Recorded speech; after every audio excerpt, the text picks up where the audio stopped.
My name's Sally Dalvet, and on April 5th, 2018, we lost our 47-year-old son.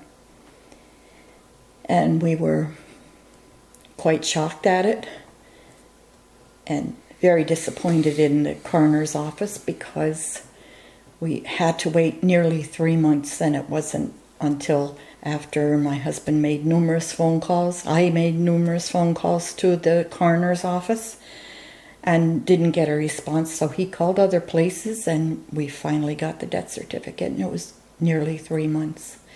And since we have 2 grown children and they have children of their own, we wanted to know the reason why Jay died.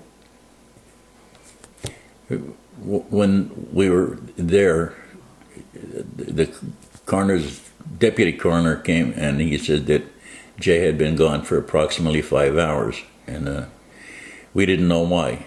He was sitting on a couch, no sign of pain. He had his leg propped up watching TV. And prior to this, in January, he was diagnosed with sleep apnea, and possible sleep apnea. And that's what I thought happened to him. And I asked for an autopsy, specifically an autopsy. I said, if necessary, I will pay for it, but I want it done. I want to know for sure why he passed. I have 2 other children. I have grandchildren and great-grandchildren, and if that's what it was, I would like to know so we can investigate that situation. And I was told, yes, definitely we'll have an autopsy. And the body was released to the Funeral director, and he was cremated.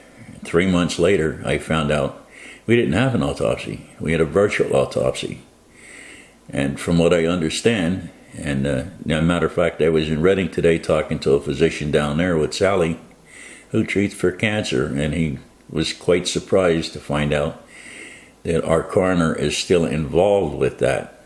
I don't know why, but he was very surprised. And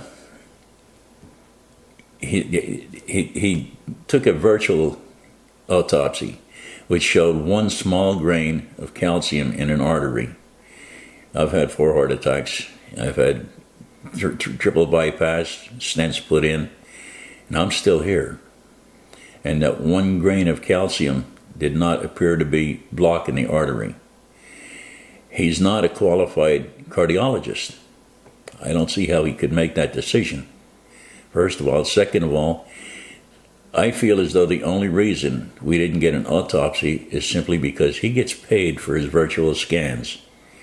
And if that's the case, then as far as I'm concerned, it's a conflict of interest. He should not be able to do that. If in fact that grain of calcium in his heart did cause the problem, had he had a full autopsy, it would have showed damage to his heart. You can't see that on a CAT scan. 67 counties in the state of Pennsylvania, 66 refused to use virtual autopsy as conclusive evidence. The courts in Schuylkill County, in the state of Pennsylvania, will not accept a virtual scan as evidence. Now that's telling me it's useless. You know, it's good for a tool. Other counties use it as a tool to give them a lead as to what to look for, not as conclusive evidence as this is what happened. And now you're depending strictly on somebody's attitude to say whatever they want to say, and the evidence is gone. The evidence was sent to a crematory without telling people that it was not an autopsy. And that, I find that totally disgusting. I called him and called him and called him and got no response. I tried even going up to see him, and I went to the coroner's office, which was a disaster. There was cardboard boxes on top of the desk. It looked like it hadn't been cleaned in a year, and there was no one there. The door was open, but there was no one there.